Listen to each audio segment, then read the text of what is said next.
Lorwyn is back, the realms are wrong, and somebody on the art team really has a thing for Oko. Balls. That's basically the set in a nutshell, but let's do something sneaky, shall we?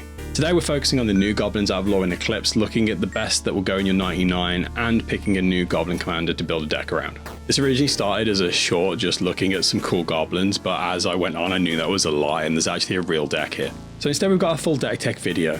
First of all we're going to do a brief rundown of the new goblins, then we're going to pick our commander, then we're going to go through the deck, talk about game plan and the Wincons. I'm Tom, aka Overfiend, and I would like you to join me on this journey, but first of all, I just want to say please like and subscribe. It shows me and the algorithm that you like what I do here, and I really appreciate it. The plan is as simple as every goblin plan is. First of all, we pick our face goblin to be the commander, and then we go through sorting the new Lorwyn Eclipsed goblins. We'll sort them into engines, payoffs, some weird tech pieces, and then we'll bolt that onto a shell of classic goblins from the past. If you've ever looked at a goblin deck and thought this needs more counters and more colours, then Lorwyn Eclipsed heard you, took notes, and set the notes on fire. Okay, commanders first.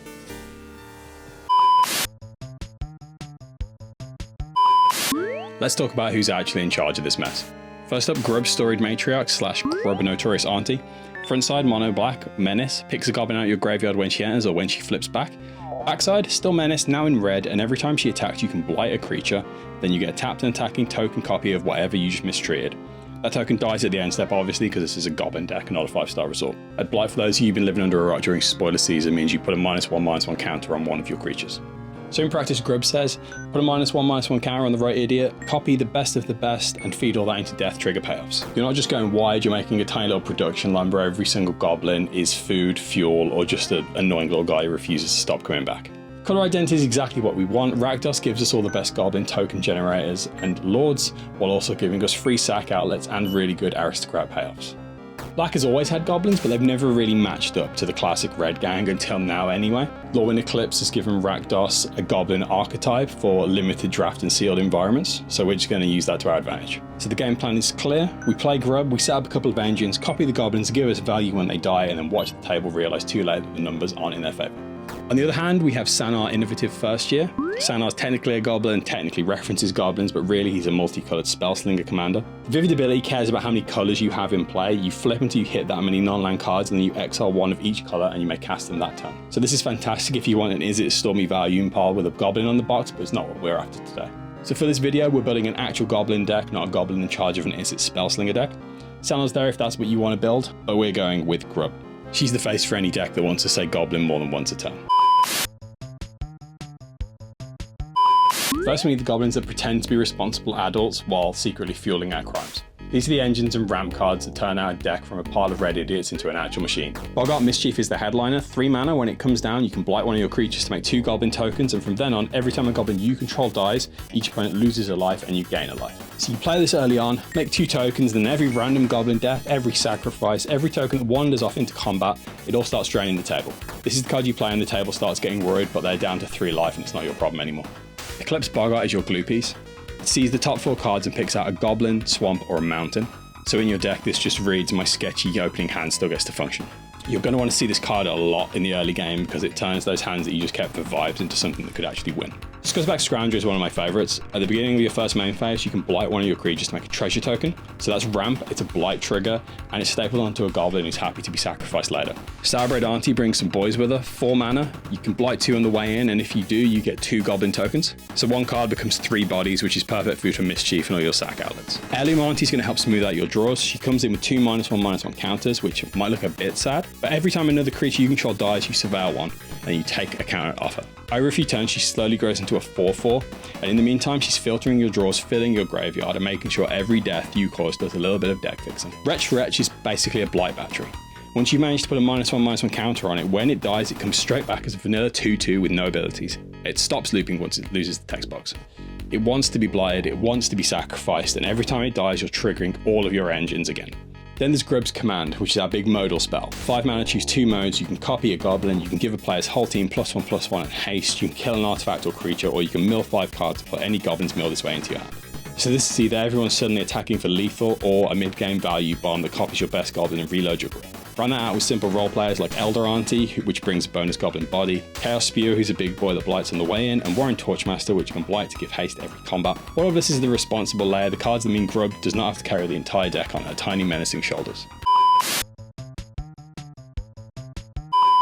Once we've got the engines running, we need to start benefiting from throwing things into the gears. Obviously, we still have Boggart Mischief lying around, so when our Gobbos die, we're draining the table. The cleanest new payoff on the body is Boggart Cursecrafter, 2 mana 2/3 with Death Touch. Whenever another goblin you control dies, it deals 1 damage to each opponent. If Cursecrafter and Boggart Mischief are both on the table, every goblin that dies damages everyone for 2 life and you gain 1. Add in classics like Passionate Mons and Goblin Bombardment, and then you get to the point where you're dealing 3 or 4 damage per corpse. It starts out as, oh that's cute, and it ends up as, hang on, how are we all dead? 4 tokens in a skull clan. Stingslinger is a 3/3 for 3, with the ability for 1 and a red, tap blight one of your creatures, deal 2 damage to each opponent. Every activation is a blight trigger, more -1/-1 counters, and 6 total damage spread out across the table. Over the turns, this quietly removes 10 to 20 life while you're just pretending to chip in. Gutsplitter Gang is a big scary beater. 4 mana for a 6/6, and at the beginning of your main phase, you either blight 2 or you lose 3 life. In this deck, blight 2 is not a cost, it's a feature. You want to point those counters at your wretched wretches, your random tokens, and every time you do, you're re-triggering Mischief, Cursecrafter, and friends. And also you swinging around a 6/6 or holding him back to help man the defenses. This is where the deck stops being just swinging in red idiots and starts doing clever tricks. Hexing Squelcher is your anti-blue hate piece, it cannot be countered, your spells cannot be countered, and all your creatures get ward, pay 2 life. So this is brutal for the control player because every removal spell suddenly costs them 2 life on top, and your big haymakers like Grub's Commander go into resolve. Also, I like the image of a goblin just holding back the blue player and their counter spells. Texture of Wares is one of the most fun cards in the deck. When it enters, an opponent reveals X cards from their hand, where X is the number of goblins you control. You choose one, they exile it, and if it's an instant or sorcery, you can cast it for as long as you control Taster, spending mana as well with mana of any colour. So this is hand information, disruption, and you get to steal somebody's best spell and use it for your own nonsense. Copy this with Grub and you're going to start feeling slightly guilty. Mudbutton Curse Tosser is a tiny 1-drop that cannot block, but when it dies you destroy a creature with power 2 or less. This picks off utility creatures, mana dogs, and commanders that are trying to be clever instead of big, and it's perfect sack fodder. Wildval Boggart and Boggart Prankster sit at a more subtle end. Wildval puts a -1/-1 counter on something when it dies, so you can finish off an opponent's creature nicely, and Prankster pumps an attacking goblin every swing, which helps squeeze out extra commander damage or make awkward trades. Both these cards can really trip up your opponents in combat quite nicely. Also, this deck is firmly in bracket 2. If you want to upgrade to bracket 3 and 4, you probably know the cards you want to add, so go ahead and do that. So with all the new goblins mapped out, let's take a look at the deck.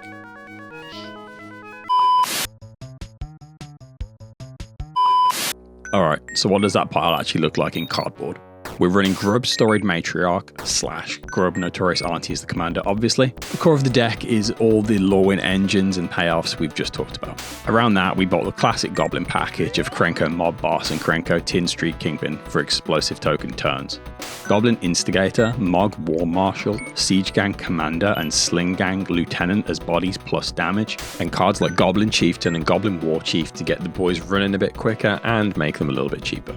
We support that with the usual sack outlets and aristocrat staples, Goblin Bombardment, Viscera Seer, Skirk Prospector, Ashnod's Altar, and Phyrexian Altar to turn creatures into mana, scry, and direct damage, and payoffs like Passionate Mons, Mayhem Devil, Impact Tremus, and Perforos God of the Forge, so that every creature entering or leaving the battlefield is doing extra work. For the brand mandated jank slot, we're bringing Goblin Assassin, which occasionally flips a coin and eats half the table, including your own board, but the stories will be totally worth it. This is the card that makes your sensible friends sigh and your goblin-brained friends pay attention.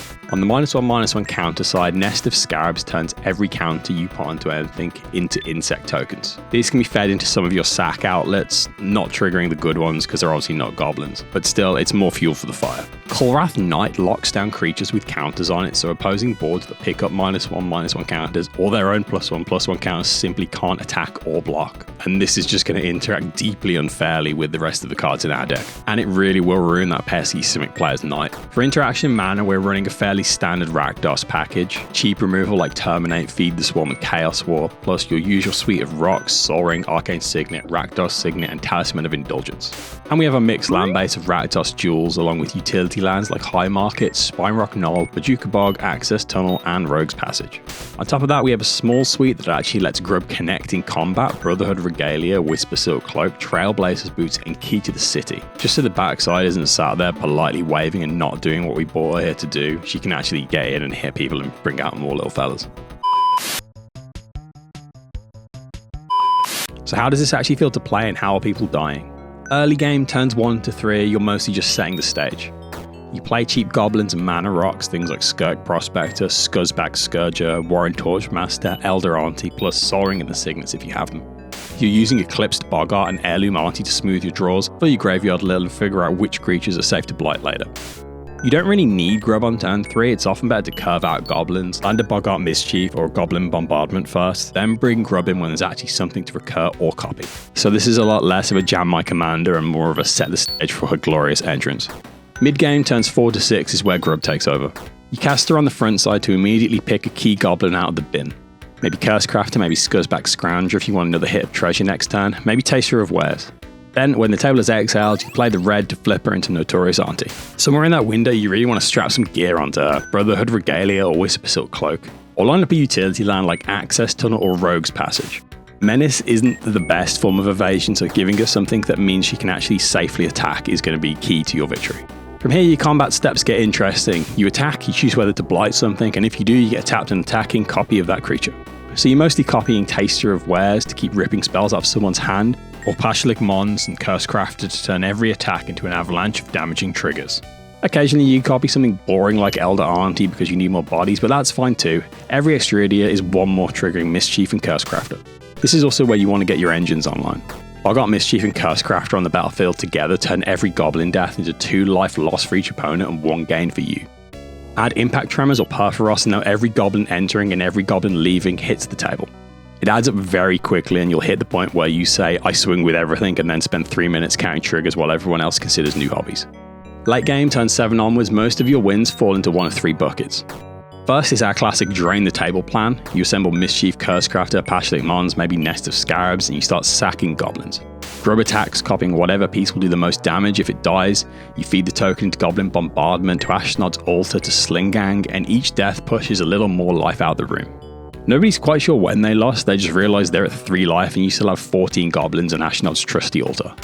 Our second Wincon is just one huge combat step. You build a whiteboard of tokens from Sourbred Auntie, Elder Auntie, Siege Gang, Sling Gang, and the Krenkos. You drop Grub's command, choosing the haste and pump mode, plus either copy or removal depending on the board. You layer Lords on top and you launch one huge attack to kill your opponent. Even if people survive, the follow-up with all your sack outlets usually finishes the job. Our third choice is the soft lock value grind.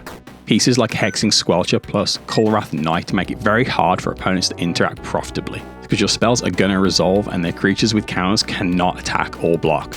Heirloom Auntie, Wart, Boggart Auntie, and Nest of Scarabs mean that every removal spell, every blight, every creature that wanders into combat leaves you up on cards and bodies.